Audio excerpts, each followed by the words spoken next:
क्या हाल चाल है? क्या हुआ? क्या हुआ जी?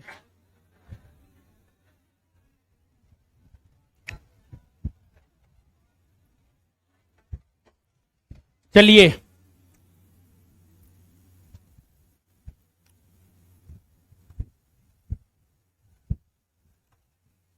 आ जाइए। तो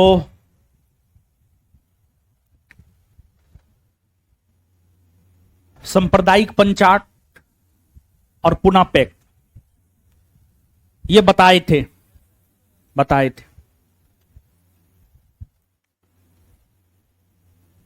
पुनः पैक्ट यानी पुनः समझौता महात्मा गांधी और डॉक्टर भीमराव अंबेडकर के बीच हुआ था।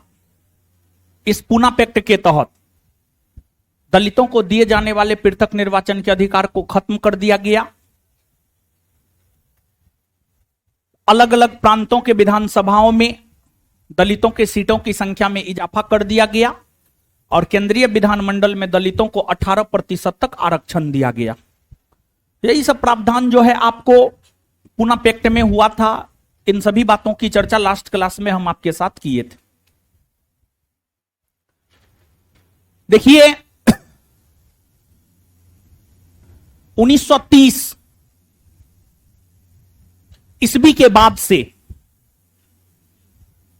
1930 ईस्वी के बाद से दलितों के बड़े नेता के रूप में डॉक्टर भीमराव अंबेडकर उभरे और गांधी जी यह चाहते थे कि दलितों का नेता भी हम ही बने। और गांधी जी ने दलितों को, अछूतों को हरिजन कहकर पुकारा। हरिजन, हरिजन, हरि प्लस जन, दो शब्दों से मिलकर बना है हरि प्लस जन। हरि का मतलब ईश्वर, जन का मतलब लोग, मतलब ईश्वर के लोग। हरिजन का मतलब ईश्वर के लोग। दलितों को हरिजन कह करके महात्मा गांधी ने पुकारा। दलितों को हरिजन कह करके महात्मा गांधी ने पुकारा। और गांधी जी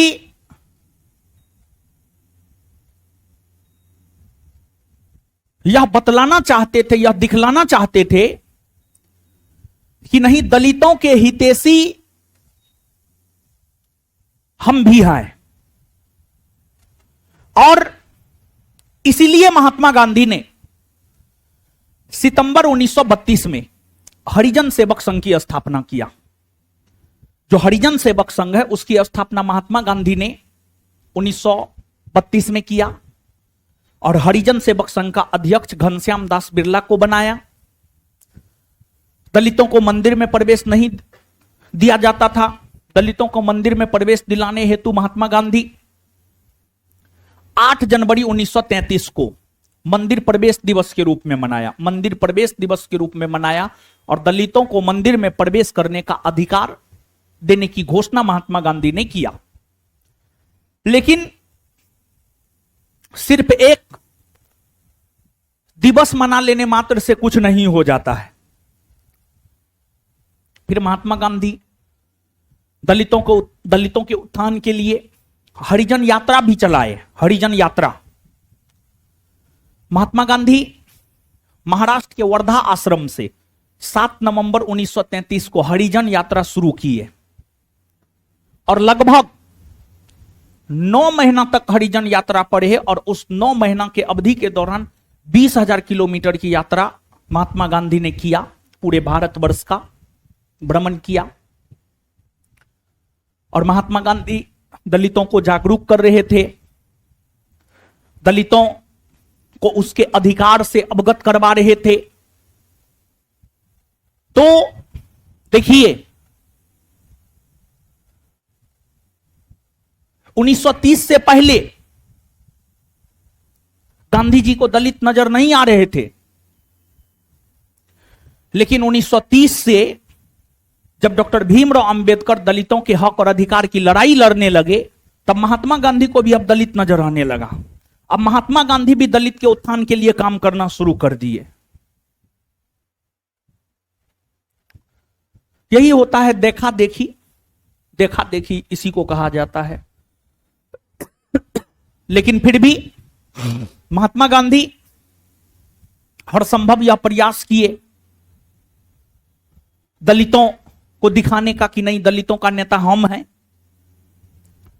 लेकिन दलितों का नेता अंततः उभर कर सामने आए डॉक्टर भीमराव अंबेडकर, क्योंकि वास्तविक में दलितों के हक और अधिकार के लिए लड़ाई डॉक्टर भीमराव अंबेडकर ने लड़ा था। इसी वजह से भीमराव अंबेडकर दलितों के वास्तविक तौर पर नेता बनकर उभरे। दलित आज जय भीम का नारा लगाता है। भीमराव अंबेडकर, भीमराव अंबेडकर है ना, इसमें उनके पिताजी माताजी दोनों का नाम है।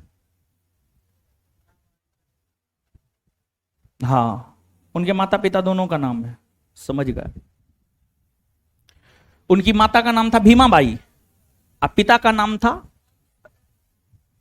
रामजी सकपाल। हाँ, रामजी सकपाल, रामोजी मालोजी सकपाल पूरा नाम था, रामोजी मालोजी सकपाल, रामोजी मालोजी सकपाल। तो भीमराव अंबेडकर दलितों के नेता बनकर उभरे। याद रखिएगा इस सबको। अब हम लोग पढ़ने जा रहे हैं 1934 से 1940 के बीच की घटनाएं, फिर पढ़ेंगे 1940 से 1947 के बीच की घटनाएं, और फिर आजादी के बाद की घटनाएं। समझ गए?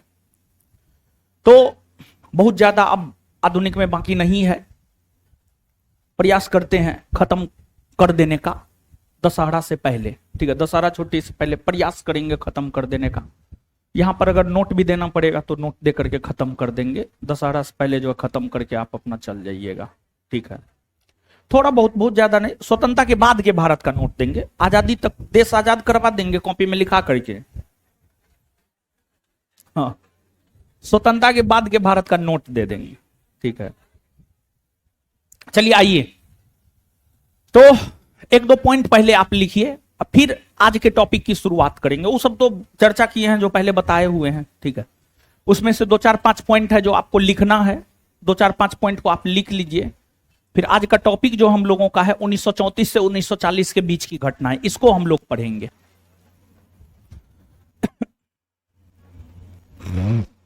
आज हम लोग पढ़ेंगे 1934 से 1940 के बीच की घटनाएं। ये आज का हमारा टॉपिक है, लेकिन उससे पहले 2-4-5 पॉइंट लिखिए जो आपको लिखना चाहिए। लिखिए, जहां तक आप लिखे हुए हैं उसी से आगे लिखिए। लिखिए,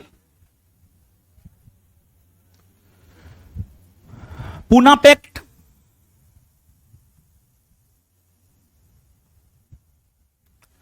पूना पैक्ट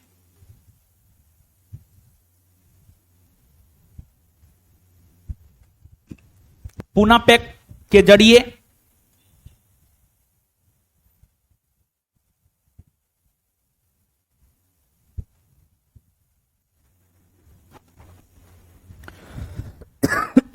पूना पैक्ट के जरिए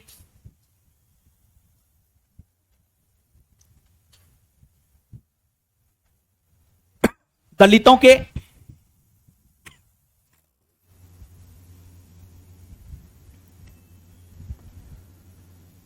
पृथक निर्वाचन,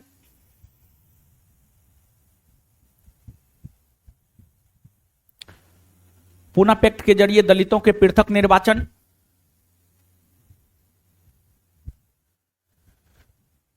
पूना पैक्ट के जरिए दलितों के पृथक निर्वाचन,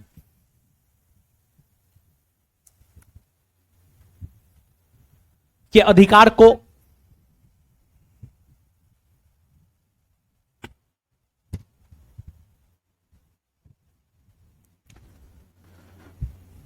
समाप्त कर दिया गया।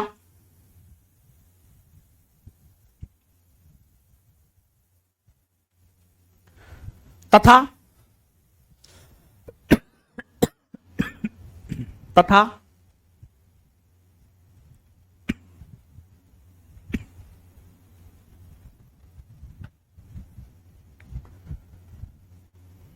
अलग अलग प्रांतों के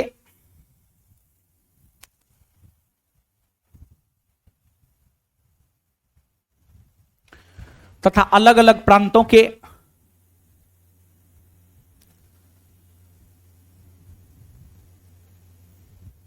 अलग अलग प्रांतों के विधानसभाओं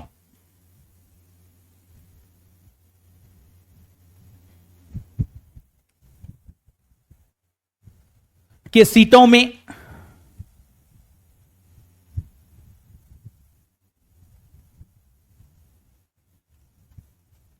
लगभग दो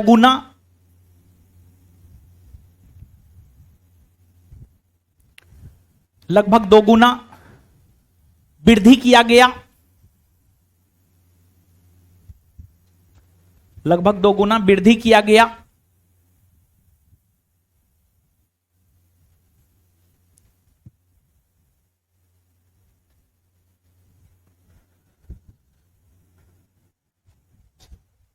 लगभग 2 गुना वृद्धि किया गया। साथ ही साथ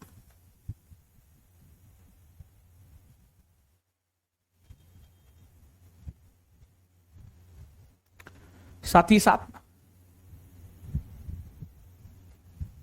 केंद्रीय विधानमंडल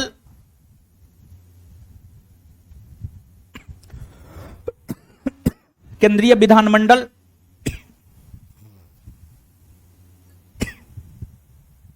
केंद्रीय विधानमंडल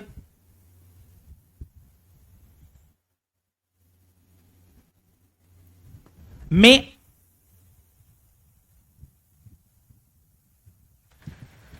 18%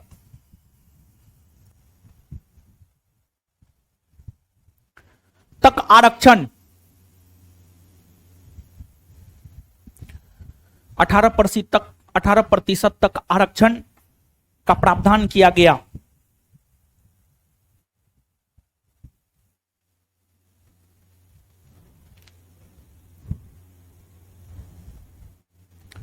नेक्स्ट पॉइंट, अगला पॉइंट लिखिएगा। महात्मा गांधी ने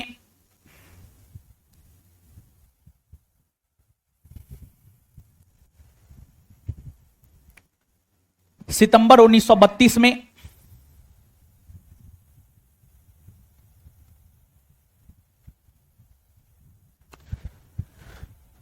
महात्मा गांधी ने सितंबर 1932 में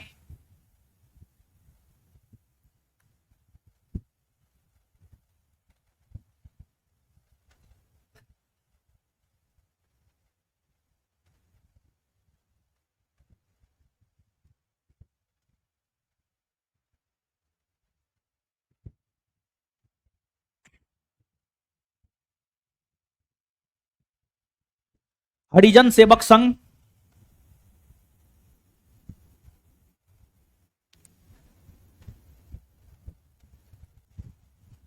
हरिजन सेवक संघ हरिजन सेवक संघ की स्थापना किया।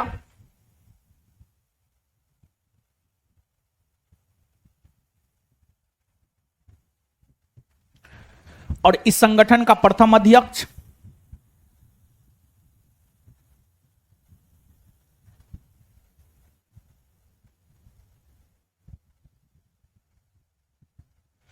और इस संगठन का प्रथम अध्यक्ष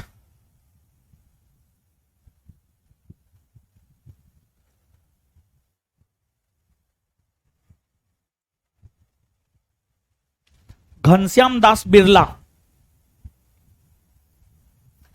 इस संगठन का प्रथम अध्यक्ष घनश्याम दास बिरला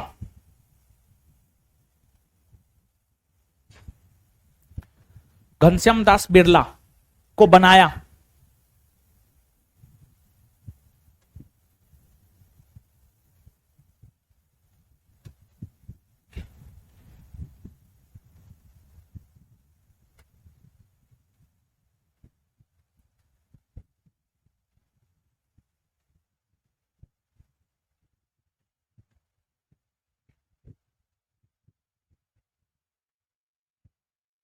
को बनाया। नेक्स्ट पॉइंट, गांधी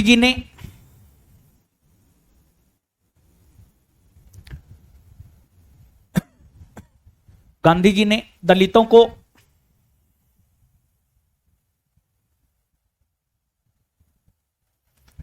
हरिजन कहकर पुकारा।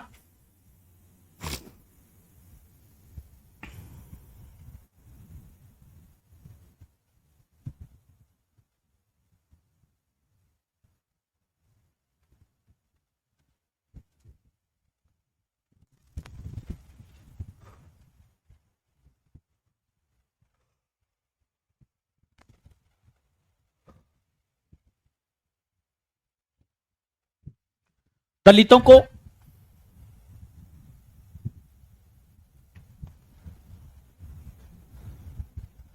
मंदिर में प्रवेश दिलाने हेतु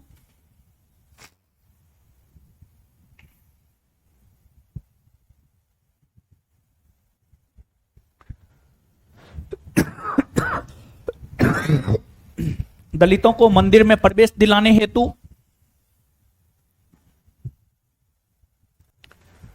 8 जनवरी 1933 को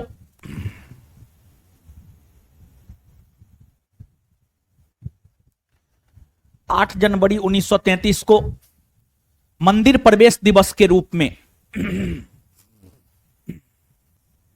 8 जनवरी 1933 को मंदिर प्रवेश दिवस के रूप में 8 जनवरी 1933 को मंदिर प्रवेश दिवस के रूप में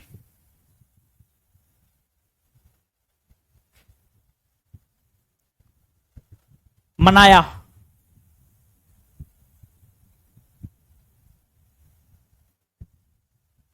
नेक्स्ट पॉइंट,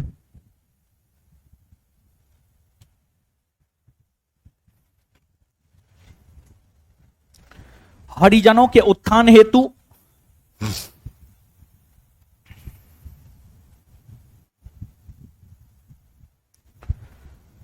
हरिजनों के उत्थान हेतु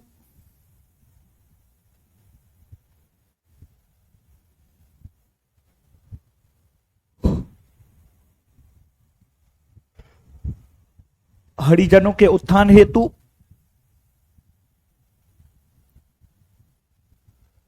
हरिजनों के उत्थान हेतु महात्मा गांधी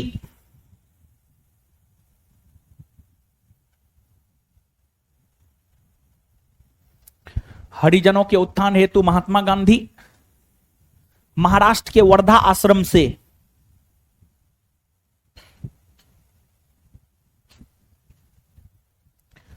महाराष्ट्र के वर्धा आश्रम से महाराष्ट्र के वर्धा आश्रम से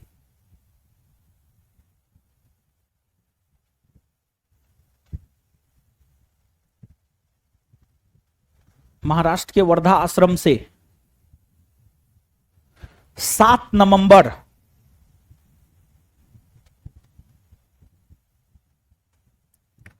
1933 को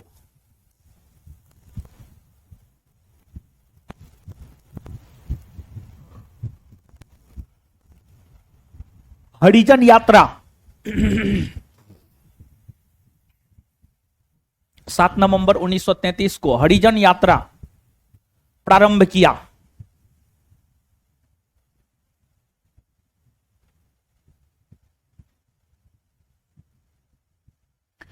और एक बात जानिए, महात्मा गांधी जब 12 मार्च 1930 को दांडी मार्च शुरू किए, तो दांडी मार्च कहां से शुरू किए थे? साबरमती आश्रम से।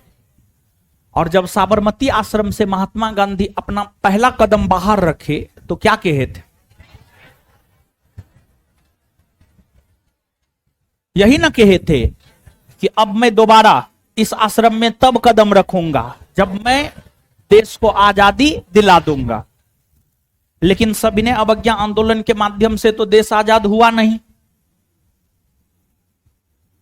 तो फिर गांधी जी दोबारा तो साबरमती आश्रम जा नहीं सकते थे। दोबारा साबरमती आश्रम जाते मतलब थूक कर चाटने वाली बात हो जाती। तो गांधी जी दोबारा साबरमती आश्रम नहीं गए। तो फिर गांधी जी के रहने के लिए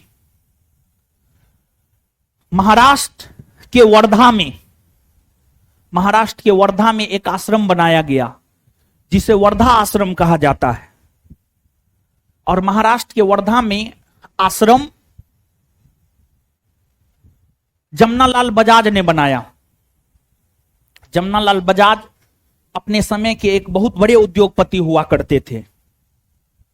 जमनालाल बजाज गांधी जी का पुत्र नहीं था, लेकिन जमनालाल बजाज को गांधी जी के 5वें पुत्र की संज्ञा दी जाती है, क्योंकि महात्मा गांधी जमनालाल बजाज को अपने पुत्र की भांति मानते थे। तो सविनय अवज्ञा आंदोलन के बाद महात्मा गांधी महाराष्ट्र के वर्धा आश्रम में रहने लगे थे और उनके लिए वर्धा आश्रम का निर्माण किया था जमनालाल बजाज ने, जिन्हें गांधी जी के 5वें पुत्र की संज्ञा दी जाती है। खैर गांधी जी के वे पुत्र नहीं थे, गांधी जी के 4 ही पुत्र थे, मनीलाल, रामदास, देवदास और हरिलाल। गांधी जी का बेटा सब राजनीतिक तौर पर बहुत ज्यादा सक्रियता नहीं दिखाया और बहुत ज्यादा जो है गांधी जी के वंशजों का उत्थान नहीं हो पाया। लेकिन नेहरू परिवार ने, पंडित नेहरू परिवार ने गांधी का सरनेम ले लिया और अभी तक चल रहा है। लिखिए,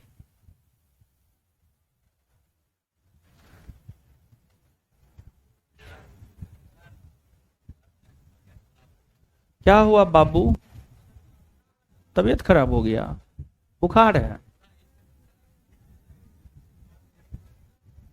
कहाँ है रूम जी? बिकना पहाड़ी बगले में है, चल जाएगा ना? चल जाएगा, बोल दे छोड़ देगा, चल जाएगा। क्या हुआ, बुखार लगा है जी? बुखार लगा, दवाई लिया है हीरो? इधर से निकल जाओ, दवाई लिया? दवाई लिया? डोलो खाया है? डोलो दिखा लो, मेडिकल में, अच्छा मेडिकल में दिखा के दवाई ले लो, ठीक है। वायरल फीवर, मौसम चेंज ना हो रहा है, आराम से आराम से।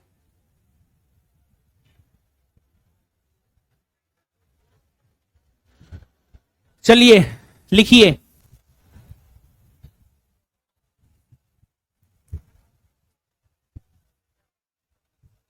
सविनय अवज्ञा आंदोलन के बाद महात्मा गांधी, नेक्स्ट पॉइंट लिखिएगा,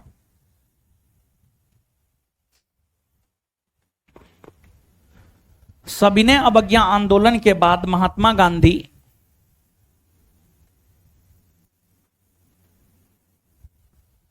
सविनय अवज्ञा आंदोलन के बाद महात्मा गांधी, कल गांधी जयंती है ना,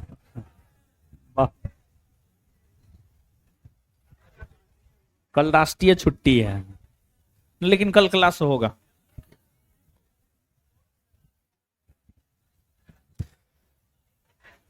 सविनय अवज्ञा आंदोलन के बाद महात्मा गांधी महाराष्ट्र के वर्धा आश्रम में, महाराष्ट्र के वर्धा आश्रम में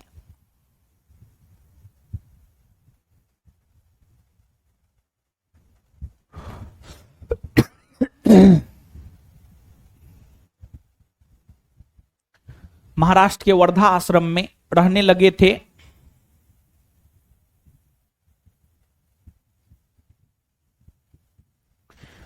उनके लिए इस आश्रम का निर्माण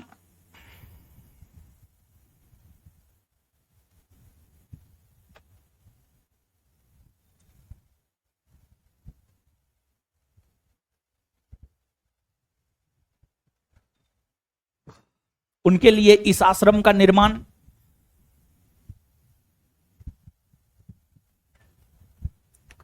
जमनालाल बजाज ने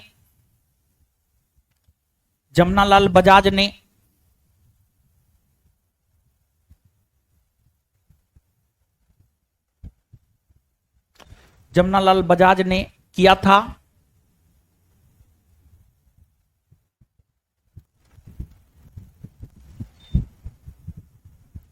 जिन्हें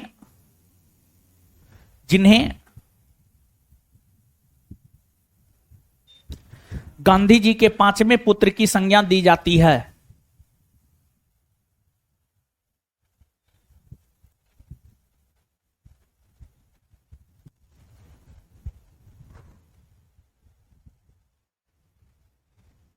जिन्हें गांधी जी के पांचवें पुत्र की संज्ञा दी जाती है।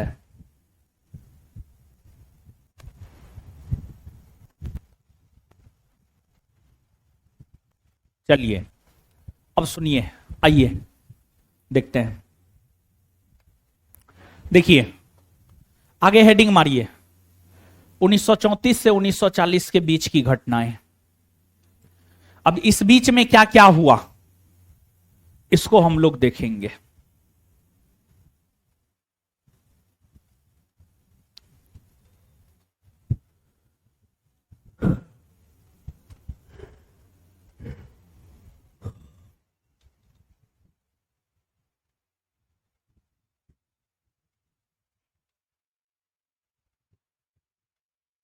आइए बोर्ड पे।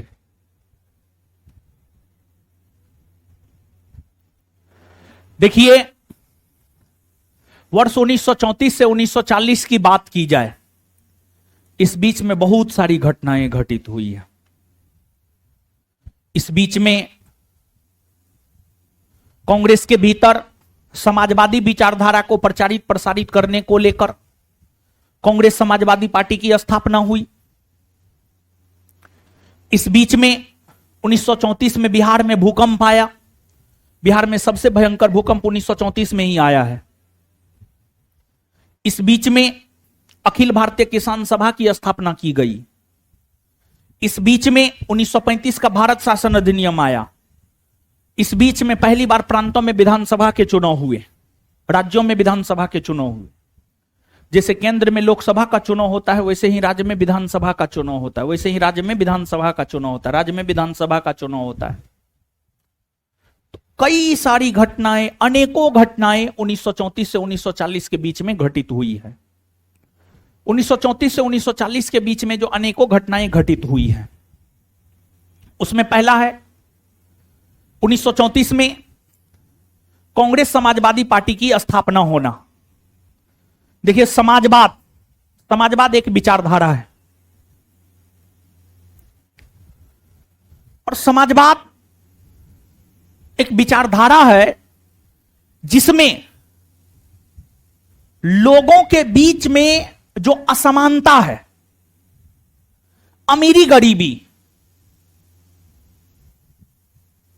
उसको पाटना, मतलब आर्थिक तौर पर जो अंतर है, कोई अमीर है तो बहुत अमीर है, कोई गरीब है तो बहुत गरीब है, ये जो गहरा अंतर है, इस अंतर को पाटना, इस अंतर को समाप्त करना, यही तो समाजवाद है। और लोगों को जरूरत का चीज उपलब्ध करवाना, रोटी कपड़ा मकान, यही तो समाजवाद है। जैसे आप देखते होंगे प्रधानमंत्री आवास योजना। प्रधानमंत्री आवास योजना के अंतर्गत क्या होता है? जिसके पास घर नहीं है उसको पक्का घर दिया जाता है, 5 किलो अनाज दिया जाता है। किसको दिया जाता है? गरीबों को दिया जाता है। भारत में 80 से 85 करोड़ लोग गरीब ही है। 80 से 85 करोड़ लोग को 5 किलो अनाज दिया जाता है पर मंथ। तो भारत में 80 से 85 करोड़ लोग गरीब है भारत में गरीब। भारत कोई बहुत अमीर देश ना है। भारत में क्या है जानते हैं? जिसके पास पैसा है तो बहुत है और जिसके पास ना है तो ना है, ये बात है भारत में, समझ गए? तो आर्थिक असमानता भारत में काफी ज्यादा है। तो समाजवाद एक प्रकार की विचारधारा है और इस विचारधारा में लोगों के बीच समानता स्थापित करने का प्रयास किया जाता है। कांग्रेस में समाजवादी विचारधारा को प्रचारित और प्रसारित करने के लिए ही 1934 में कांग्रेस समाजवादी पार्टी की स्थापना हुई। और कांग्रेस समाजवादी पार्टी की स्थापना करने में नरेंद्र देव, जयप्रकाश नारायण, मीनू मसानी, इन तमाम नेताओं का महत्वपूर्ण योगदान रहा है। और कांग्रेस समाजवादी पार्टी 1934 में स्थापित हुआ। इसका प्रथम अध्यक्ष आचार्य नरेंद्र देव और प्रथम महासचिव जयप्रकाश नारायण को बनाया गया था। जयप्रकाश नारायण इसके प्रथम महासचिव बने थे। और 1934 के बाद समाजवाद का इतना व्यापक प्रभाव पड़ा, पंडित नेहरू तक ने कहा मैं समाजवादी हूं और भारत में मैं समाजवादी राज्य की स्थापना करना चाहता हूं। मैं समाजवादी हूं और भारत में मैं समाजवादी राज्य की स्थापना करना चाहता हूं। और उन्होंने प्रयास किया भी। और फिर आगे चलकर 1935 में एक अधिनियम पारित हुआ जिसे 1935 का भारत शासन अधिनियम कहते हैं। और जो 1935 का भारत शासन अधिनियम है, जब यह पारित हुआ था, कांग्रेस के लोगों ने इसकी कड़ी आलोचना की। पंडित नेहरू ने 1935 के अधिनियम को लेकर कहा कि यह अनेकों ब्रेक वाला परंतु इंजन रहित है। मतलब उनके कहने का मतलब यह था कि 1935 का अधिनियम एक ऐसे गाड़ी के तरह है जिस गाड़ी में ब्रेक बहुत है लेकिन इंजन है ये नहीं है, इंजने ना है। तो एक बात आप सोच करके देखिए, जिस गाड़ी में इंजन नहीं होगा गाड़ी स्टार्ट होगा, और गाड़ी स्टार्ट अगर नहीं हुआ ब्रेक का क्या काम? ब्रेक का तब ना काम होता है जब गाड़ी चल रहा होता है। जब गाड़ी नहीं चल रहा हो तो ब्रेक का कोई काम है? कोई काम नहीं। मतलब एक प्रकार से पंडित नेहरू ने 1935 के भारत शासन अधिनियम की आलोचना किया। फिर मोहम्मद अली जिन्ना ने कहा यह पूर्णतः सड़ा हुआ है। चक्रवर्ती राजगोपालाचारी ने कहा यह द्वैध शासन से भी बुरा है। मतलब 1935 के अधिनियम की आलोचना भारतीयों ने किया, लेकिन इसके बावजूद 1935 का भारत शासन अधिनियम लागू हुआ वर्ष 1936 में। और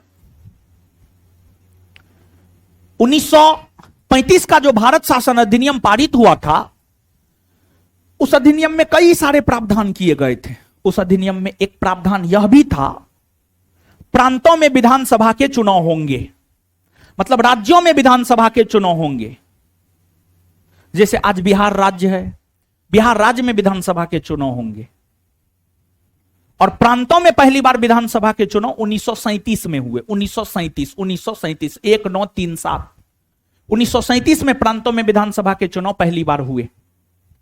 तो 1937 में प्रांतों में विधानसभा के चुनाव होने थे। और उस चुनाव में कांग्रेस किसानों को अपने साथ लेना चाहते थे। 1937 के प्रांतीय विधानसभा चुनाव में कांग्रेस किसानों को अपने साथ लेना चाहते थे। जैसे मोदी जी 2014 के लोकसभा चुनाव में भारत के युवाओं को अपने साथ लेना चाहते थे। मतलब युवा उनको मतदान करे, तो युवा को सपना दिखाए 2 करोड़ रोजगार देंगे पर साल। युवा को क्या चाहिए? रोजगार चाहिए। और क्या चाहिए? आपको तो रोजगार चाहिए। रोजगार मिलेगा, कमा के खाइएगा, मस्त रहिएगा, और क्या? और कोई दिक्कत थोड़ी है। अगर आपके पास रोजगार मिल जाएगा तो आराम से कमाइएगा, खाइएगा, कोई दिक्कत ना है। अगर रोजगार नहीं मिला, अगर आप बेरोजगार हैं, बहुत दिक्कत है। कमाइएगा नहीं पैसा तो खाइएगा का? दिक्कत है। तो जो है आपको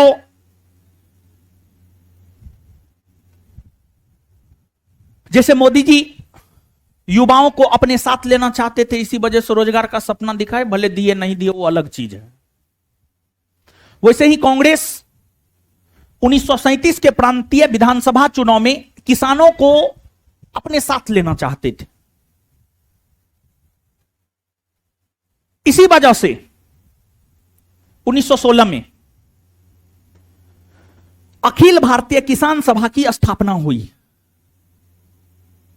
और अखिल भारतीय किसान सभा की स्थापना में कांग्रेस ने मदद किया था और अखिल भारतीय किसान सभा की स्थापना 1936 में हुई। 1936 में अखिल भारतीय किसान सभा की स्थापना स्वामी सहजानंद सरस्वती के द्वारा किया गया। स्वामी सहजानंद सरस्वती किसान नेता हुआ करते थे, अपने समय के बहुत बड़े किसान नेता हुआ करते थे स्वामी सहजानंद सरस्वती। उन्होंने ही 1936 में लखनऊ में, और देखिए 1936 में कांग्रेस का वार्षिक अधिवेशन लखनऊ में हुआ था। कांग्रेस का वार्षिक अधिवेशन हम आपको पढ़ाए हैं। 1936 में कांग्रेस का वार्षिक अधिवेशन लखनऊ में हुआ था। उसी क्रम में 1936 में अखिल भारतीय किसान सभा की स्थापना स्वामी सहजानंद सरस्वती के द्वारा किया गया और अखिल भारतीय किसान सभा का प्रथम अध्यक्ष स्वामी सहजानंद सरस्वती को ही बनाया गया। वही इसका प्रथम महासचिव एनजी रंगा को बनाया गया, एनजी रंगा। और फिर आगे चलकर 1937 में प्रांतों में विधानसभा के चुनाव हुए। जैसे आज की अगर हम लोग बात करें तो आज हमारे देश में 28 प्रांत है। 1937 के समय हमारे देश में 11 प्रांत हुआ करता था। 1937 के समय अगर देखा जाए तो 1937 के समय हमारे देश में 11 प्रांत हुआ करता था। 1937 के समय हमारे देश में जो 11 प्रांत हुआ करता था उसमें एक था उत्तरी पश्चिमी सीमा प्रांत, उत्तरी पश्चिमी सीमा प्रांत।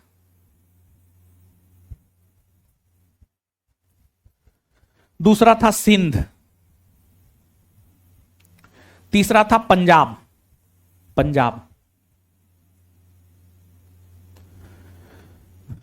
चौथा था मुंबई, पांचवा था मध्य प्रांत, छठा था संयुक्त प्रांत,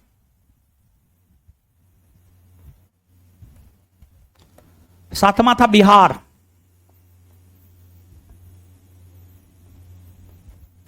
आठवां था उड़ीसा, उड़ीसा आज के डेट में ओडिशा, ओडिशा।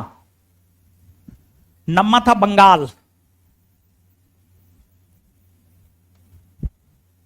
10वां था असम और 11वां था मद्रास। 1937 में जब पहली बार प्रांतों में विधानसभा के चुनाव हो रहे थे तो उस समय हमारे देश में टोटल 11 प्रांत हुआ करते थे, 11 प्रांत हुआ करते थे। और जो टोटल 11 प्रांत हुआ करते थे वे 11 प्रांत यही है। और इन 11 प्रांत में प्रांतीय विधानसभा के चुनाव एक साथ हुए। और 11 प्रांत में जब प्रांतीय विधानसभा के चुनाव एक साथ हुए, जैसे आज मान लिया जाए किसी भी राज्य में विधानसभा का चुनाव होता है, हर राजनीतिक पार्टी पार्टिसिपेट करती है, आया ना एकदम से। जैसे बिहार में विधानसभा का चुनाव होना है, राष्ट्रीय जनता दल, जनता दल यूनाइटेड, भारतीय जनता पार्टी, भारतीय राष्ट्रीय कांग्रेस, हिंदुस्तानी अवामी मोर्चा, जन स्वराज अभी नहीं आया है, वो पार्टी नहीं बना है अभी, इसी वजह से उसका नाम नहीं ले रहे हैं हम, समझिए। तो आज ना हम पढ़ा रहे हैं, हम आज ना पढ़ा रहे हैं, उठा के पटक देंगे हम। तो ठीक है, हाँ जो है कल गठित होगा, समझे। कल के बाद उसको जो है पार्टी कहा जाएगा, अभी तक तो नहीं कहा जाएगा। अभी तो एक अभियान था, एक पद यात्रा कर रहे थे, जन स्वराज पद यात्रा, ठीक है। तो ठीक है, देखिए एक बात जानिए, कथनी और करनी में बहुत फर्क होता है, समझे। कह देना बिहार को अमेरिका बना देंगे और बिहार को अमेरिका बना देना, बहुत अंतर है दोनों में। विचार ठीक है, विचार अच्छा है और विचार अच्छा होना भी चाहिए, लेकिन हाँ ये भी बात है कि अब देखिए राजनीति को समझना मुश्किल ही नहीं नामुमकिन है, समझे। तो उस सब चक्कर में मत पड़िए। कोई देखिए कोई नेता, कोई भी नेता कमा करके आपको नहीं खिला देगा, आप भ्रम में मत रहिए। नदी में डूबने लगी है, भगवान भगवान करिए, भगवान बचा लेंगे, नहीं। हाथ पैर मारिए, अपना हाथ पैर मारना पड़ता है। अपना हाथ पैर मारिएगा, किनारे लग जाइएगा। तो भ्रम में मत रहिए कि फलना बनेगा तो हमको चिलना दे देगा, और चिलना बनेगा तो हमको ढेकना दे देगा, समझे। कि भ्रम में एकदम मत रहिए। अपना हाथ पैर चलाइए, योग्य बनिए, काबिल बनिए, समझे। इतना काबिल बनिए, कम से कम इतना काबिल जरूर बनिए कि अपने परिवार को कमा करके खिला सके, अपने मां बाप को कमा करके खिला सके, अपने मां बाप के बुढ़ापे का सहारा बन सके। कम से कम इतना काबिल जरूर बनिए। जितने लोग कंपटीशन की तैयारी करते हैं उतना सीट भी नहीं है। हर किसी को नौकरी नहीं हो जाएगा, हर किसी को सरकारी नौकरी नहीं हो सकता है। लेकिन अगर काबिल बन जाइएगा, आराम से परिवार चला लीजिएगा, आराम से मां बाप का सहारा बन जाइएगा। क्या सरकारी नौकरी वाले लोग ही अच्छा जीवन जीते हैं? अनेकों लोगों का उदाहरण है आपके समाज में, जो जिसको सरकारी नौकरी नहीं है, बहुत अच्छा जीवन जी रहा है। आप अपने समाज में उलट करके देखिए ना, समझ गए। तो ठीक है, उस सब चक्कर में मत पड़िए यहां पे। हाँ, समझा रहे थे, कहीं पर भी चुनाव होता है, हर राजनीतिक पार्टी पार्टिसिपेट करती है। अब उस समय 1937 के प्रांतीय विधानसभा चुनाव में भारत में जितनी भी राजनीतिक पार्टी अस्तित्व में थी, हर राजनीतिक पार्टी चुनाव में पार्टिसिपेट की। लेकिन इस चुनाव में कांग्रेस को बड़ी सफलता मिली, कांग्रेस को बहुत बड़ी सफलता मिली, कांग्रेस को बड़ी सफलता मिली। मुस्लिम लीग को सफलता नहीं मिली, मुस्लिम लीग को सफलता नहीं मिली। क्यों हम कह रहे हैं कांग्रेस को बड़ी सफलता मिली? इसलिए कह रहे हैं कांग्रेस को बड़ी सफलता मिली क्योंकि 11 प्रांत में से 5 प्रांत में कांग्रेस को पूर्ण बहुमत प्राप्त हुआ। 11 प्रांत में से 5 प्रांत में कांग्रेस को पूर्ण बहुमत प्राप्त हुआ। और कांग्रेस को जो 5 प्रांत में पूर्ण बहुमत प्राप्त हुआ, वो 5 प्रांत था मध्य प्रांत, संयुक्त प्रांत, बिहार, ओडिशा,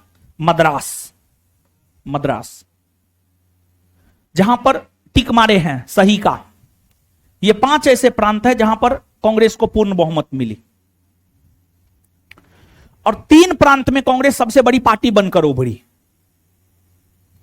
जो 3 प्रांत में कांग्रेस सबसे बड़ी पार्टी बनकर उभरी थी,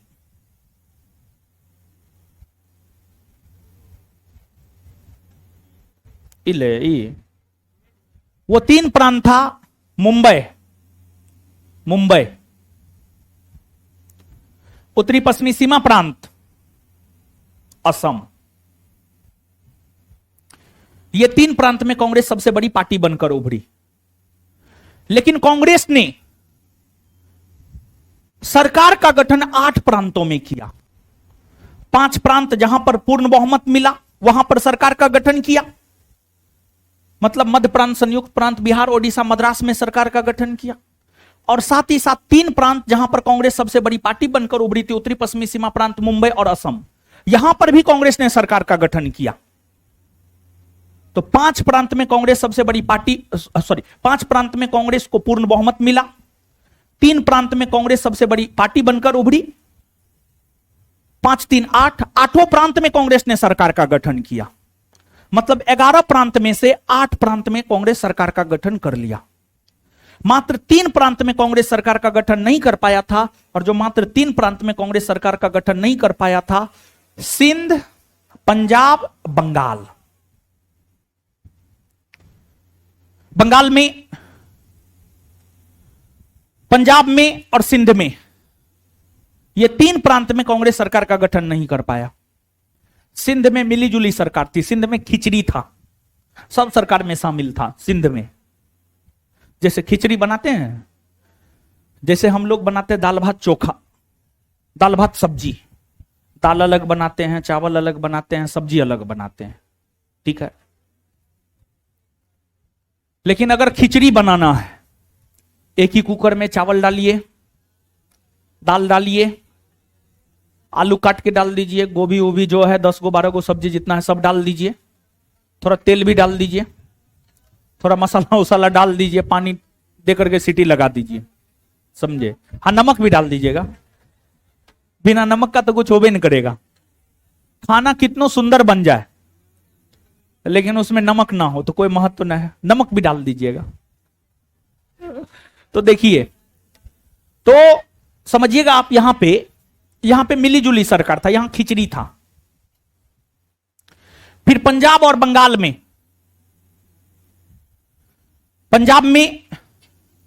पंजाब की एक क्षेत्रीय पार्टी थी, यूनियनिस्ट पार्टी। पंजाब में सरकार का गठन यूनियनिस्ट पार्टी ने किया, और बंगाल में सरकार का गठन कृषक प्रजा पार्टी ने किया। कृषक प्रजा पार्टी ने किया। कहीं भी मुस्लिम लीग नजर आ रहा है? मुस्लिम लीग कहीं नजर नहीं आएगा। मुस्लिम लीग दावा बहुत बड़ा बड़ा करता था, लेकिन मुस्लिम लीग में था कुछ नहीं, समझ गए। और देखिए, भारत विभाजन का दोषी मुस्लिम लीग है, भारत के हर मुसलमान न है, और भारत के हर मुसलमान मुस्लिम लीग से जुड़े हुए भी नहीं थे। इस बात को भी आप दिमाग में रखिएगा, भारत के हर मुसलमान मुस्लिम लीग से नहीं जुड़े हुए थे। मौलाना अबुल कलाम आजाद कांग्रेस के थे, खान अब्दुल गफ्फार खां कांग्रेस के थे, सैफुद्दीन किजलू कांग्रेस के सदस्य थे। अनेकों मुसलमान राजनेता का नाम हम बता देंगे जिसको मुस्लिम लीग से कोई लेना देना नहीं था। तो मुस्लिम लीग कहीं न है। देख रहे हैं क्या महत्व है मुस्लिम लीग का, बताइए। एक को प्रांत में सरकार का गठन नहीं कर पाया, क्या महत्व है? कोई महत्व है? कोई महत्व नहीं है। लेकिन मुस्लिम लीग क्या चाहता था पता है? मुस्लिम लीग यह चाहता था, और एक बात यहां पर आप जानिए, आज आप जिसे उत्तर प्रदेश कहते हैं उसे पहले संयुक्त प्रांत कहा जाता था। आज आप जिसे मध्य प्रदेश कहते हैं उसे पहले मध्य प्रांत कहा जाता था। तो मुस्लिम लीग क्या चाहता था? मुस्लिम लीग यह चाहता था संयुक्त प्रांत में, मुस्लिम लीग यह चाहता था संयुक्त प्रांत में कांग्रेस मुस्लिम लीग को सत्ता में शामिल कर ले। मुस्लिम लीग यह चाहता था संयुक्त प्रांत में कांग्रेस मुस्लिम लीग को सत्ता में शामिल कर ले।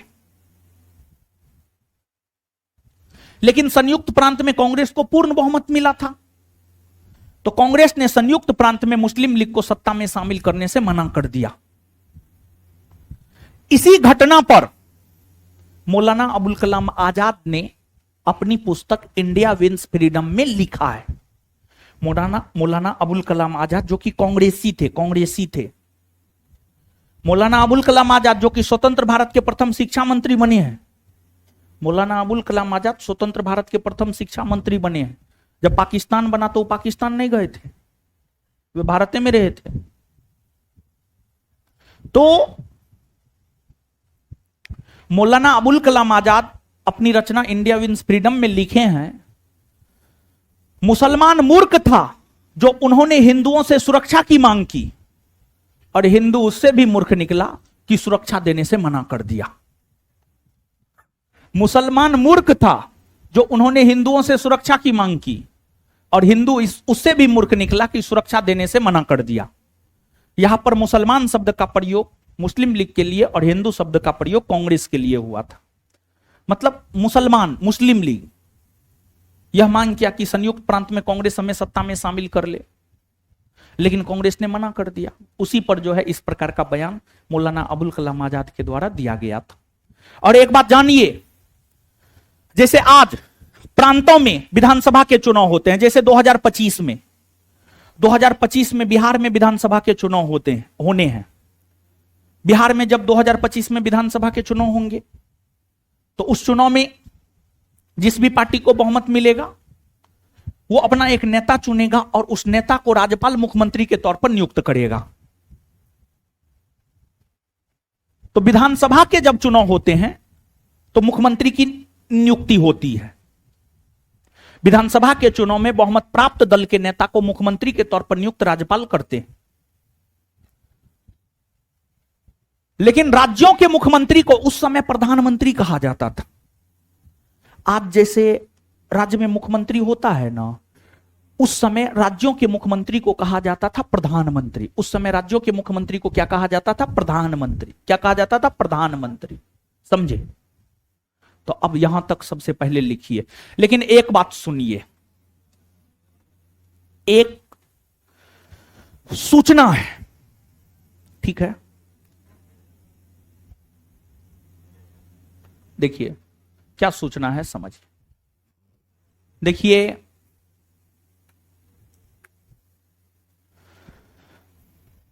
किसी फाउंडेशन बैच में नहीं बोले हैं, लेकिन आपके बैच में बोल रहे हैं, और सब बात समझिए आराम से उसके बाद।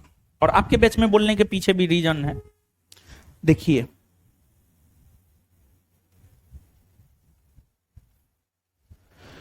संस्थान में कल से एक होमवर्क सीरीज शुरू हुआ है। उसका समय है आपके बैच के ठीक पहले। आपका बैच है 5:30 बजे से 3 से 5 उसका समय है। अगर आप होमवर्क सीरीज में शामिल होना चाहते हैं तो आप शामिल हो सकते हैं। लेकिन हां, अगर आप पढ़ने वाले हैं तभी शामिल होइएगा, क्योंकि उसमें पढ़ाया नहीं जाएगा, उसमें होमवर्क दिया जाएगा। आप याद करके आइए। अगले दिन आपका टेस्ट होगा और उस टेस्ट में क्वेश्चन बनाना है और फिर उसका डिस्कशन होगा। जैसे वो रेड टी शर्ट, तू आया था ना कल? आज आया था तू? क्वेश्चन है तुम्हारे पास? 2 दिखाओ। उसको हम कल देखे थे। है क्वेश्चन 2? अच्छा रख लीजिए। तू भी आया था? पढ़ने वाला तुम्हारा लक्षण तो नहीं लगता है जी।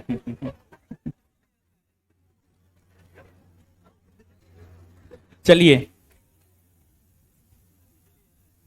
तो कभी इस टेस्ट में 50 क्वेश्चन रहेगा, कभी 75 क्वेश्चन रहेगा, कभी 100 क्वेश्चन रहेगा। समझे? जैसे आज के टेस्ट में जो क्वेश्चन है, कल जो होमवर्क दिए थे वही आज के टेस्ट में क्वेश्चन है। फिर आज जो होमवर्क देंगे कल के टेस्ट में क्वेश्चन रहेगा। और इस होमवर्क सीरीज में किसको रखे हैं पता है? आप इसी से अनुमान लगा लीजिए कि आगे जो बीपीएससी यूपीएससी का बैच देंगे उसमें किस प्रकार के टीचर हम रखने वाले हैं। 66वीं बीपीएससी उनका क्लियर है। कल उनका रिजल्ट भी हम गूगल क्रोम से दिखाए थे। डॉक्यूमेंटेशन के कारण, कुछ डॉक्यूमेंट के वजह से उनका मामला जो है कोर्ट में चल रहा है और लगभग 6 महीना साल भर में उनका ज्वाइनिंग हो जाएगा। सब चीज हो गया, मेरिट उरिट सब बना हुआ है। सिर्फ डॉक्यूमेंटेशन के कारण जो है मामला अटक गया है, कुछ डॉक्यूमेंट में गड़बड़ी के कारण। समझ गए? तो उनके हम अपने दिशा निर्देश में उनसे होमवर्क सीरीज में काम करवा रहे हैं। तो एक बीपीएससी अधिकारी आपके संस्थान में होमवर्क सीरीज में काम करता है। समझे? इसी से अनुमान लगा लीजिए कि हम जो टीचर रखेंगे उस टीचर का क्वालिटी क्या होगा। बस। तो होमवर्क सीरीज चलाए हैं, आपके बैच के ठीक पहले हैं। आप शामिल होना चाहते हैं तो शामिल हो, नहीं होना चाहते हैं तो नहीं हो। लेकिन हां, वैसे छात्र जिनका सिलेबस 50% से अधिक कंप्लीट है, मतलब 7-8 सब्जेक्ट है जीएस में, कम से कम 3-4 सब्जेक्ट अगर आपका क्लियर है, 3-4 सब्जेक्ट अगर आपका क्लियर है और आप चाहते हैं कि भूले नहीं, रिवीजन होता रहे और आप में सरकारी नौकरी लेने का जिद है कि हमें सरकारी नौकरी लेना है, पढ़ने की भूख है, पढ़ने वाला चमड़ा है, तब आप पार्टिसिपेट कर सकते हैं। नहीं तो कोई जोर जबरदस्ती ना है, कोई जोर जबरदस्ती नहीं है। आप संस्थान में पढ़ने वाले लड़कों के लिए कोई फी नहीं है, निशुल्क है, लेकिन उसका फी यह है क्लास में अनुशासन बनाकर रखना, उसका फी यही है। और उसमें ऐसा नहीं है कि खर्च नहीं होता है, टाइपिंग में, फोटो स्टेट में खर्च होता है, लेकिन संस्थान में पढ़ने वाले लड़कों के लिए, गौर फरमाइएगा, पढ़ने वाले लड़कों के लिए कोई फी नहीं है। उसका फी यही है क्लासरूम में अनुशासन बना के रखना है, समय से आना है, हो हल्ला नहीं करना है, गंभीरता से होमवर्क करना है और आकर के टेस्ट में पार्टिसिपेट करना है, यही फी है। समझे बात को? और कुछ भी फी नहीं है। और हम तो उसमें रहेंगे नहीं। जिस रोज हमको पता चला बदमाशी कर रहे हैं, जितने लोग बदमाशी करेंगे, एक तो सबसे पहले हम खोपचा में ले जाकर के कूटेंगे और उसके बाद जो है कार्ड भी हम उनका जब्त कर लेंगे। ना आप फाउंडेशन बेच कर पाइएगा और ना कुछ कर पाइएगा, समझे? तो उसका फी यही है, अनुशासन बना के रखना और ईमानदारी से पढ़ना, उसका फी यही होगा। मतलब होमवर्क करके आना, उसका फी यही है, समझे? तो जो भी लोग शामिल होना चाहते हैं, पढ़ने वाले अगर हैं, पढ़ने वाला चमड़ा उमड़ा है, तब आइएगा, ऐसे मत आइएगा, समझे? तो आपके बैच से पहले अनाउंसमेंट इसलिए किए हैं कि आपके बैच के ठीक पहले वो चलता है, बाद बाकी बैच में हम अनाउंसमेंट नहीं किया, आप पता कर लीजिएगा, ठीक है? और सिर्फ एक टेस्ट में अनाउंसमेंट किए हैं, टेस्ट में, डेली टेस्ट जो होता है शाम में 7 से 9:30, क्योंकि उस टेस्ट में मैक्सिमम लोग ऐसे आते हैं जो थोड़ा अच्छे होते हैं पढ़ने में, जिनका सिलेबस कंप्लीट है। तो ये जो है, ये जिनका सिलेबस कंप्लीट है या कम से कम 50% भी सिलेबस कंप्लीट है, उन लोगों के लिए है, एकदम न्यू कमर के लिए नहीं है। जैसे आप जीएस पढ़ना शुरू किए, आप आ जाइएगा तो आपको बोझ बुझाएगा, ठीक है? तो आप मत आइएगा। जो न्यू कमर है, एकदम न्यू कमर है, जो एकदम जीएस पढ़ना शुरू ही कर दिए, उनको नहीं आना है। उनको कम से कम 2-3 सब्जेक्ट खत्म होने दीजिए, उसके बाद आइएगा, तब आपको उसमें अच्छा लगेगा। ऐसे अभी आपके लिए बोझ बन जाएगा। समझ रहे हैं बात को? तो चलिए ठीक है, अब लिखिए। जिनको आना होगा अपना आ जाइएगा, नहीं आना होगा मत आइएगा, ठीक है? ऐसे भी पढ़ने वाला कितना होता है? 100 गो में मात्र 20 गो पढ़ने वाला होता है, ठीक है? 80 गो तो हो नानू मेमू चेची क्लास के दौरान ही क्लास से निकल जाएगा, याद करवाएंगे तो क्लास से निकल जाएगा, जब मन होगा आएगा, मन नहीं होगा नहीं आएगा। यही होता है 80%, यही सच है, सच तो यही है। अभी हम उठा करके पूछेंगे, जितना पढ़ाए हैं 20% लोग जवाब दीजिएगा, 80% लोग जवाब नहीं दीजिएगा, समझे? 20% तो लोग पढ़ने वाला होबे करता है। जो पढ़ने वाले हैं वो आ जाइएगा, नहीं पढ़ने वाले हैं मत आइए। लिखिए,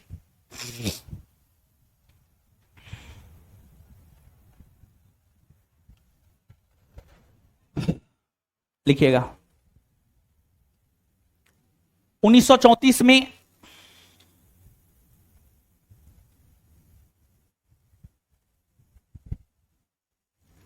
कांग्रेस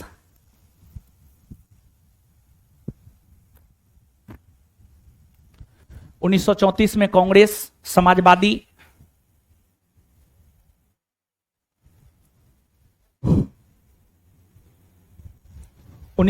में कांग्रेस समाजवादी पार्टी की स्थापना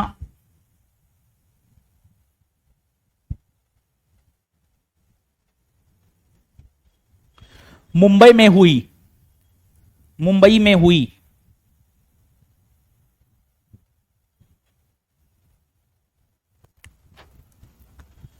मुंबई में हुई।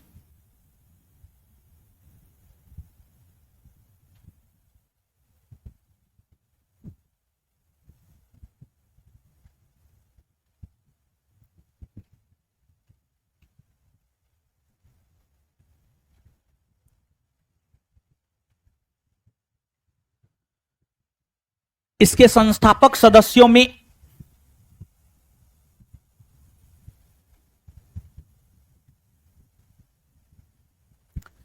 इसके संस्थापक सदस्यों में आचार्य नरेंद्र देव,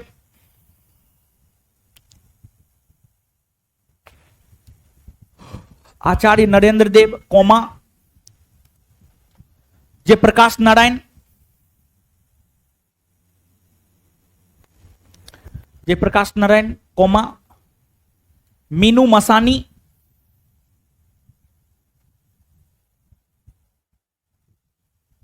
मीनू मसानी, मीनू मसानी जैसे नेताओं का नाम आता है,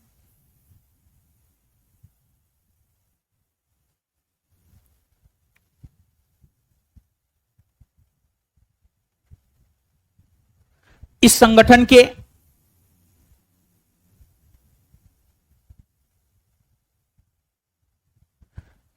के प्रथम अध्यक्ष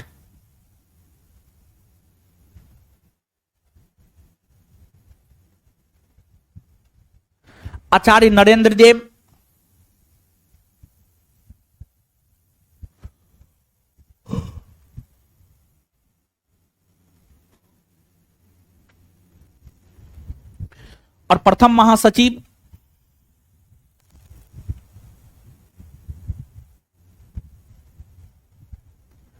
और प्रथम महासचिव जयप्रकाश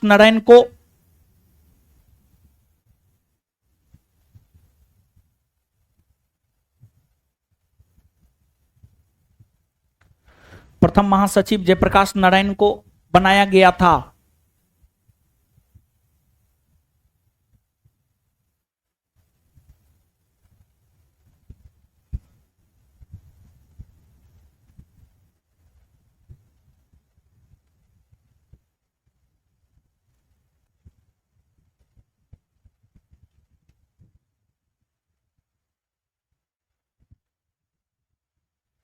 नेक्स्ट पॉइंट, 1934 में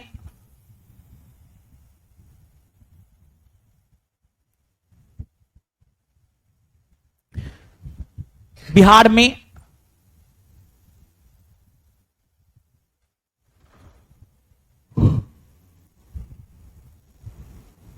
भयंकर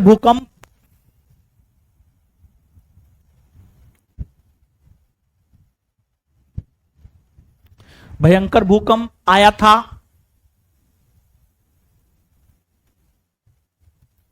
और सुनिए एक मिनट, बिहार में जो भूकंप आया था बहुत जानमाल की क्षति हुई थी।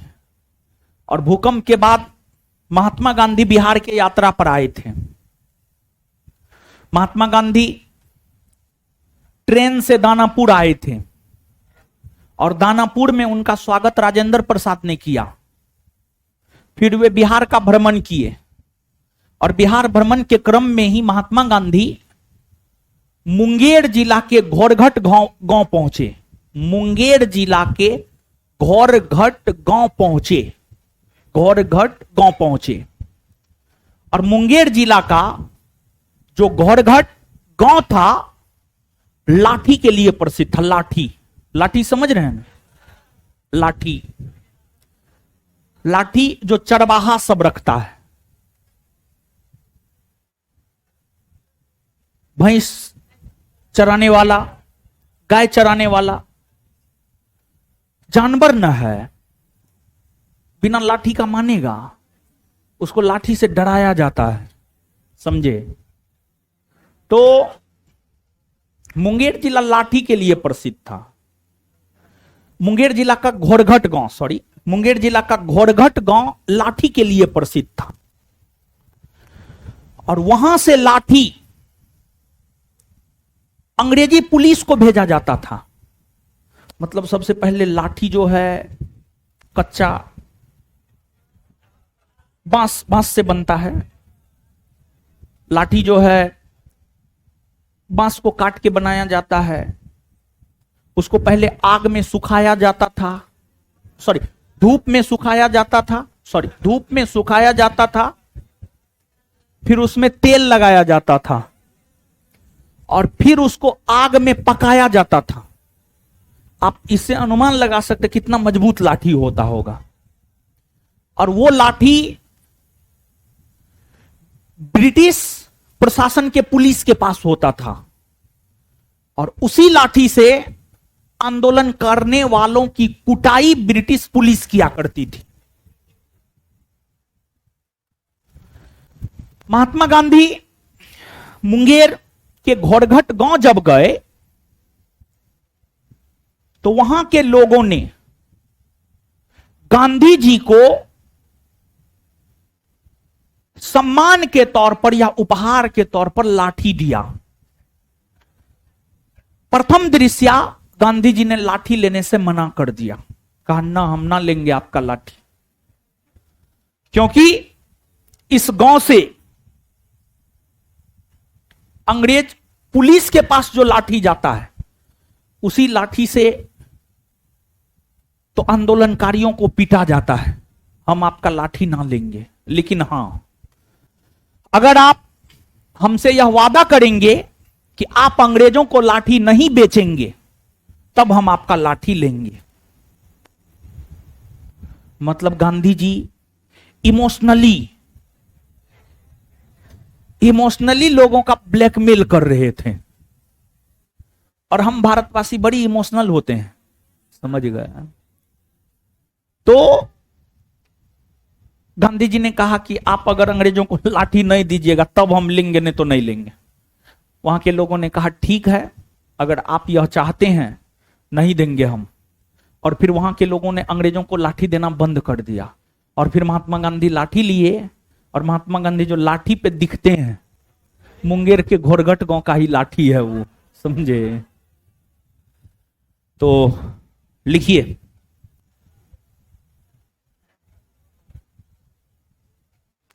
और एक बात जानिए, एक बात और जानिए, बिहार में जब भूकंप आया ना, घर टूट गया।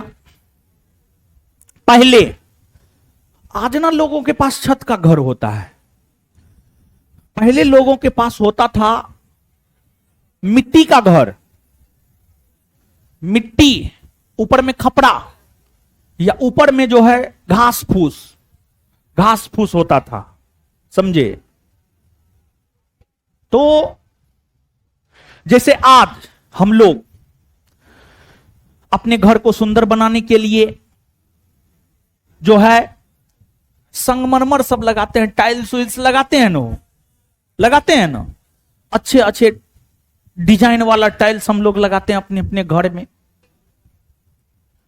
तो उस समय के लोग घर को सुंदर दिखने के लिए, घर को बेहतर दिखाने के लिए दीवार पर जो है ना पेंटिंग कर देता था। दीवार पर जो है चावल के आटा से पेस्ट बनाकर उस पेस्ट से जो है घर में पेंटिंग का काम किया करते थे उस समय के लोग। तो जब भूकंप आया, भारी जानमाल की क्षति हुई, कई सारे अंग्रेज भारत की यात्रा पर आए। उसमें एक डब्ल्यू जी ऑर्चर नामक अंग्रेज भी भारत की यात्रा पर आए और वे मिथिलांचल की यात्रा किए, मतलब मधुबनी दरभंगा साइड का यात्रा किए। तो वहां घरों के भित्ति या दीवार में सुंदर चित्रकारी किया हुआ था और वही चित्रकारी मधुबनी पेंटिंग के नाम से जाना गया। और मधुबनी पेंटिंग को प्रकाश में लाने का श्रेय जाता है W G Archer. Madhubani painting को प्रकाश में लाने का श्रेय जाता है डब्ल्यू जी ऑर्चर। ना भूकंप आता, ना डब्ल्यू जी ऑर्चर मिथिलांचल की यात्रा करते, ना मधुबनी पेंटिंग जो है प्रकाश में आता। तो भूकंप का आना भी जरूरी था। ऐसे भूकंप सब नहीं आना चाहिए। देखिए, बाढ़ का आना, भूकंप का आना प्राकृतिक आपदा है, और हम मानव प्रकृति के साथ खिलवाड़ कर रहे हैं।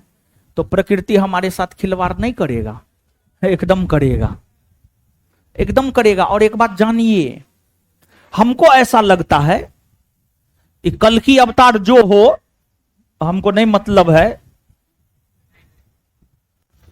लेकिन इस पृथ्वी का विनाश प्राकृतिक आपदा से होगा, ऐसा हमको लगता है। समझे? ऐसा हमको लगता है प्राकृतिक आपदा से होगा। है? तो आगे बाबा बनना ना, तो अभी से ना थोड़ा थोड़ा भविष्यवाणी करेंगे। आप में से जिसको नौकरी उकरी नहीं होगा, हम बाबा बनेंगे, मेरा चेला बनिएगा आप लोग।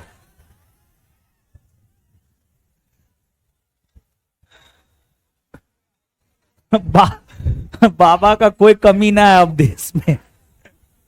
कितना बाबा, बहुत बाबा है हो। अब तो छोटका छोटका बच्चा भी बाबा बनने लगा है। हरे कृष्णा हरे राम करते रहता है, बाबा बाबा, बस हो गया। देखिए, लेकिन एक बात बता रहे हैं, एच.सी. वर्मा का नाम सुने हैं? फिजिक्स के बहुत बड़े ज्ञाता। कोई ऐसा इंजीनियरिंग मेडिकल का छात्र नहीं होगा जो उनका फिजिक्स ना पढ़ा होगा। एच.सी. वर्मा, उनका स्टेटमेंट है एक, हम आज तक कभी भी ईश्वर को अगरबत्ती ना दिखाए हैं, कभी पूजा अर्चना ना की है, कुछ भी ना किए हैं, हिंदू हैं। उनका यह मानना है कि देखिए, हम पूजा जो करते हैं, हम अगरबत्ती जो दिखाते हैं, इसके जरिए हम ईश्वर को खुश करना चाह रहे हैं। और खुश किसको किया जाता है? जो आपसे नाराज है उसको खुश किया जाता है। तो हमारा अपना मानना है, उनका कहना है, हम नहीं बोल रहे हैं, उनका कहना है, एच.सी. वर्मा जी का कहना है कि हमारा अपना मानना है कि ईश्वर हमसे नाराज नहीं है। ईश्वर अगर हमसे नाराज होते तो वो हमें पृथ्वी पर ही नहीं भेजते। ईश्वर हमसे खुश है, इसलिए वो हमें पृथ्वी पर भेजे हैं। और ईश्वर ने हमें पृथ्वी पर अपनी सेवा करवाने के लिए नहीं भेजा है, बल्कि ईश्वर ने हमें प्रकृति को सुंदर बनाने के लिए भेजा है, समाज को योगदान देने के लिए भेजा है।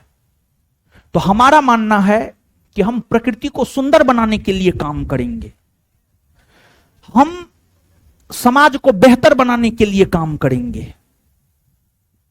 एच.सी. वर्मा फिजिक्स लिखे हैं, उस फिजिक्स को पढ़ करके लाखों डॉक्टर इंजीनियर बने हैं।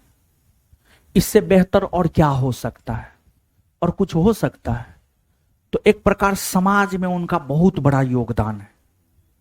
प्रकृति को उन्होंने सुंदर बनाया है, लोगों को उन्होंने शिक्षित किया है, और शिक्षा ही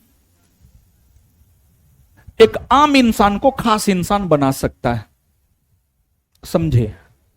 तो वही काम एच.सी. वर्मा सर किए हैं। तो ये अगरबत्ती दिखाना हमको भी ऐसा लगता है। देखिए, जो जितना पाप करेगा, मेरा अपना अनुभव है, जो जितना पाप करेगा, इस कैंपस के आधार पर भी, इस कैंपस में भी 7 साल से रहे हैं, तो इस कैंपस के आधार पर भी और अपना पारिवारिक अनुभव के आधार पर भी हम आपको बता रहे हैं। हमारे एगो दादाजी हैं, हमारे 7 दादा में से एक है, जिंदा है। तो जो है सबसे ज्यादा पाप वही किए। क्यों बोल रहे हैं? कि वो जो है टीचर थे, हाई स्कूल के टीचर थे, बाद में हेडमास्टर भी बने। तो उनको जो है घर का मालिक बनाया गया। वो क्या किए, घर का मालिक बना, अब बाद बाकी जो 6 भाई था सबका संपत्ति जब्त कर लिया। समझे, सबसे ज्यादा पाप तो वही ना किया। जैसे हम लोग के तरफ क्या होता था, चोरी डकैती होता था, तो सबका सोना उना जो है उसी को रखने के लिए दे दिया गया था। सब सोना संपत्ति जब्त कर लिया, सब जमीन का कागजात उगजात जब्त कर ले है। समझे, और जैसे वो स्कूल से आता है वैसे वो रामायण लेकर के बैठता है। सुबह में उठेगा, स्नान करेगा, हमारे दरवाजे पे शिव जी का मंदिर है, जाकर के पूजा करेगा 1 घंटा तक, असम में रामायण महाभारत पढ़ेगा। तो सबसे ज्यादा पाप वही किया है, सबसे ज्यादा वही बोलता है, वही भगवान की भक्ति करता है। दूसरा कोई पाप नहीं किया, नहीं भगवान का भक्ति करता है। समझे, तो इस सब में कुछ नहीं रखा है। समझे, बस अपने नजर में अच्छे बने रहिए, किसी के साथ गलत मत कीजिए, सत्य निष्ठा के साथ काम कीजिए, जीवन में बहुत आगे बढ़िएगा। कलयुग की एक खूबसूरती है, कलयुग की खूबसूरती यह है, एक हाथ कीजिएगा दूसरे हाथ पा लीजिएगा। अभी हम आपको बता रहे हैं, उनका जीवन इतना कष्ट में है, कल्पना नहीं कर सकते, इतना कष्ट में है। समझे, 1 माह में 1 कार्टून दवाई खाते हैं तब जिंदा है। समझे, तो लिखिए, अब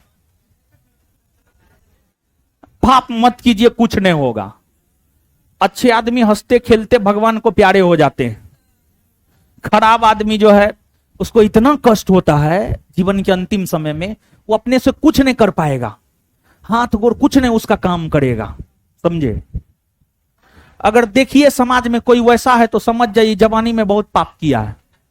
समझे, किसी का धन संपत्ति अर्जा होगा, हाय लगता है, लोग का हाय लगता है। समझे, किसी का आप रख लीजिएगा तो आपको दुआ देगा, बद दुआ देगा महाराज। लिखिए,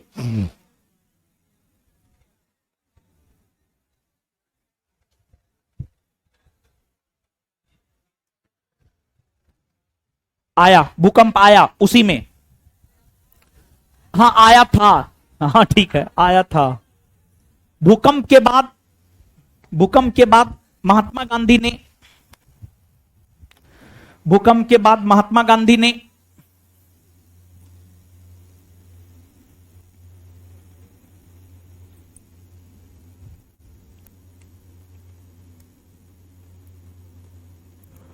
बिहार की यात्रा किए।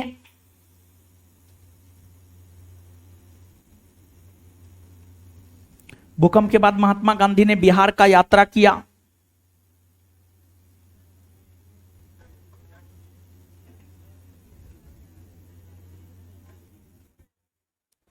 बिहार का यात्रा किए,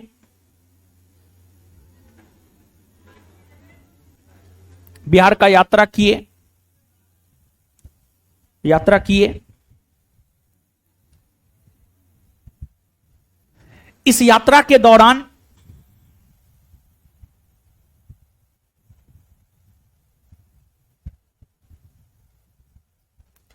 इस यात्रा के दौरान मुंगेर के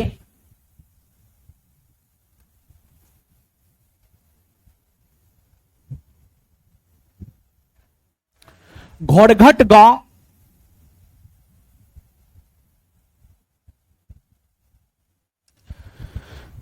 इस यात्रा के दौरान मुंगेर के घोड़घट गांव, बोर्ड पे लिखे हैं घोड़घट गांव, इस यात्रा के दौरान मुंगेर के घोड़घट गांव के लोगों ने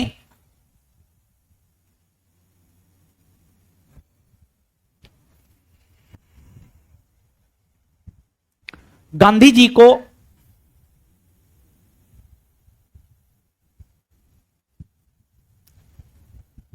गांधी जी को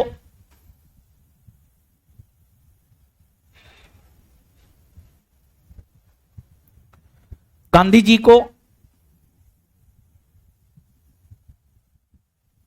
लाठी गांधी जी को बांस का लाठी, गांधी जी को बांस का लाठी, गांधी जी को बांस का लाठी उपहार में दिया।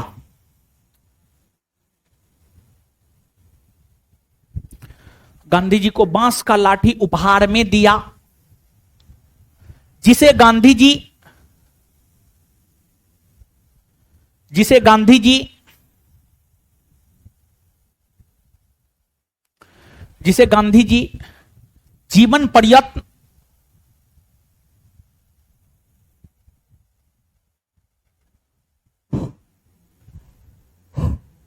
जिसे गांधी जी जीवन पर्यंत अपने पास रखे,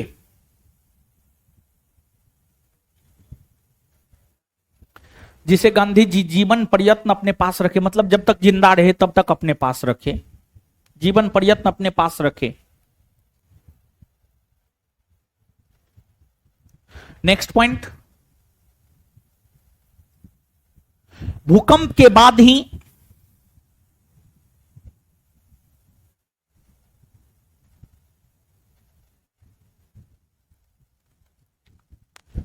डब्ल्यू.जी. ऑर्चर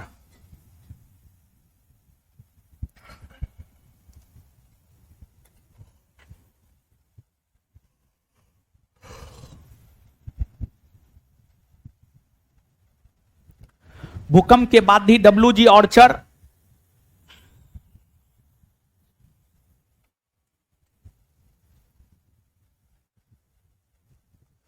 भूकंप के बाद ही डब्ल्यू.जी. ऑर्चर, डब्ल्यू.जी. ऑर्चर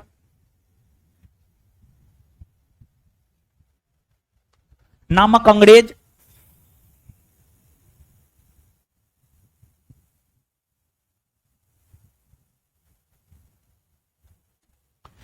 का भारत आगमन हुआ।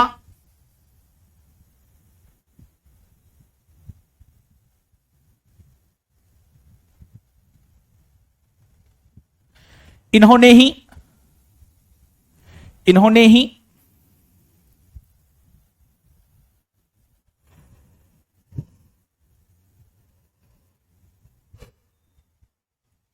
मधुबनी पेंटिंग, इन्होंने ही मधुबनी पेंटिंग को प्रकाश में लाया।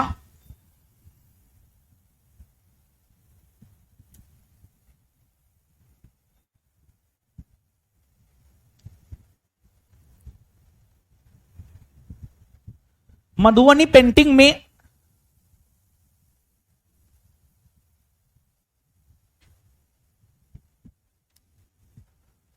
मधुबनी पेंटिंग में चावल के पेस्ट का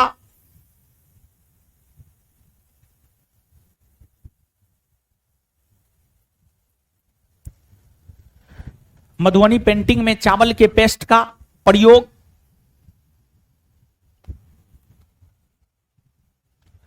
मधुबनी पेंटिंग में चावल के पेस्ट का प्रयोग किया जाता है।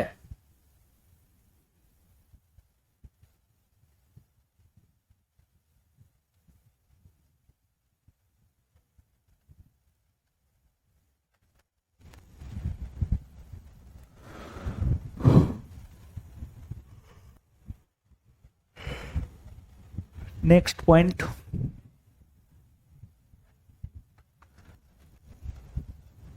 उन्नीस सौ 1935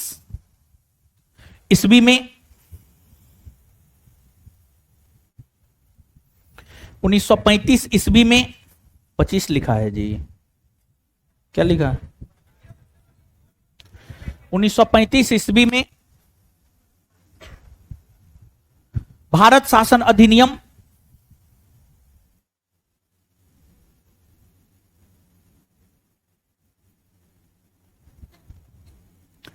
1935 ईस्वी में भारत शासन अधिनियम 1935 पारित हुआ।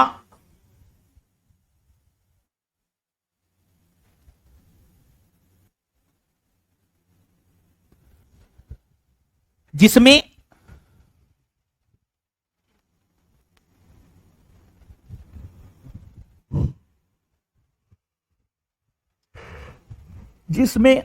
यह प्रावधान किया गया था कि जिसमें यह प्रावधान किया गया था कि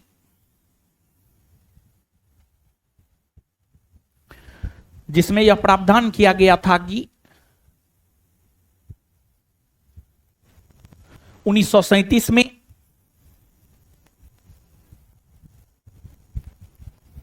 प्रांतों में 1937 में प्रांतों में 1937 में प्रांतों में विधानसभा के चुनाव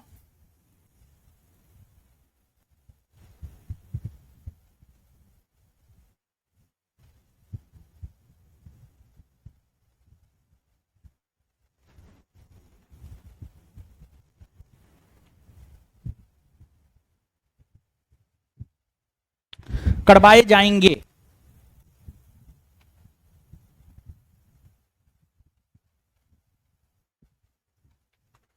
इस प्रावधान के तहत ही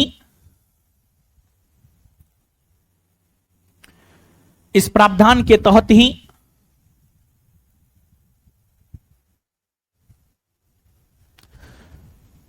इस प्रावधान के तहत ही प्रांतों में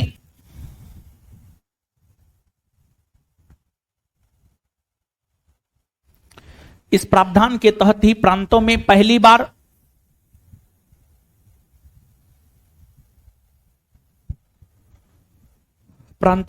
बार विधानसभा के चुनाव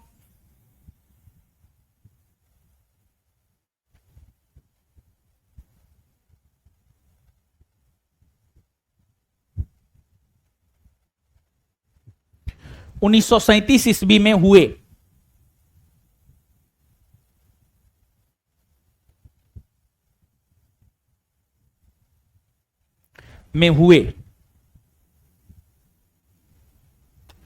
इस समय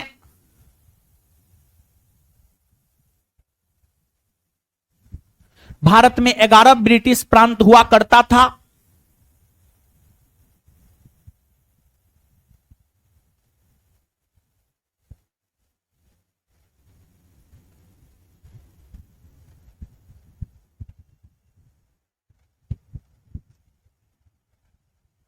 इस समय भारत में 11 ब्रिटिश प्रांत हुआ करता था।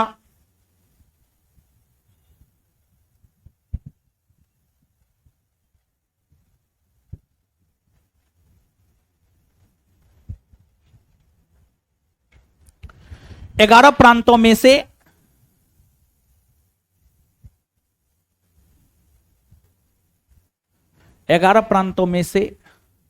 5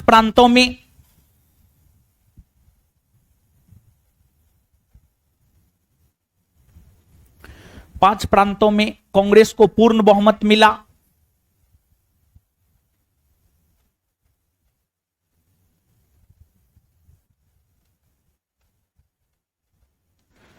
पांच प्रांतों में कांग्रेस को पूर्ण बहुमत मिला, कोमा 3 प्रांतों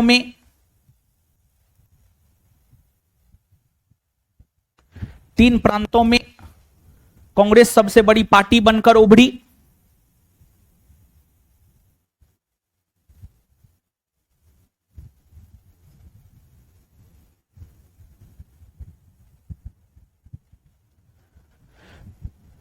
तीन प्रांतों में कांग्रेस सबसे बड़ी पार्टी बनकर उभरी।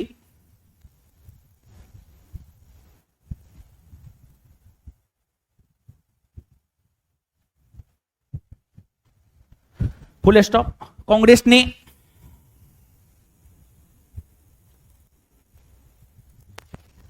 कुल 8 प्रांतों में सरकार का गठन किया। कांग्रेस ने कुल 8 प्रांतों में सरकार का गठन किया।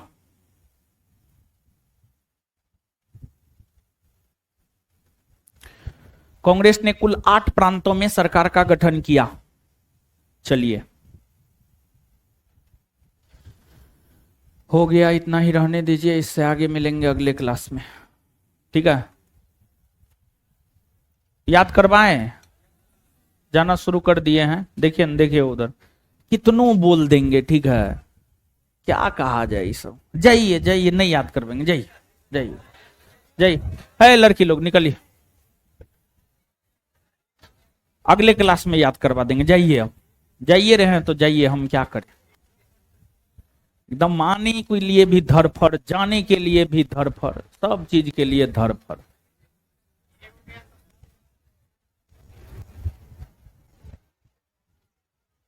निकलिए निकलिए निकलिए, जब धरफराइए रहे हैं तो हम क्या कर सकते हैं। यहां पे कौन सब्जेक्ट शुरू होगा हो?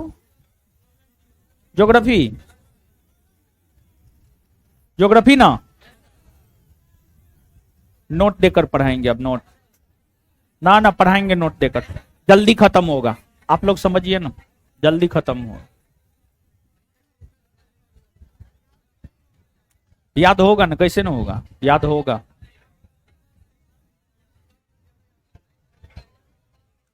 निकलिए दीदी जी लोग, मिलते हैं अगले क्लास में।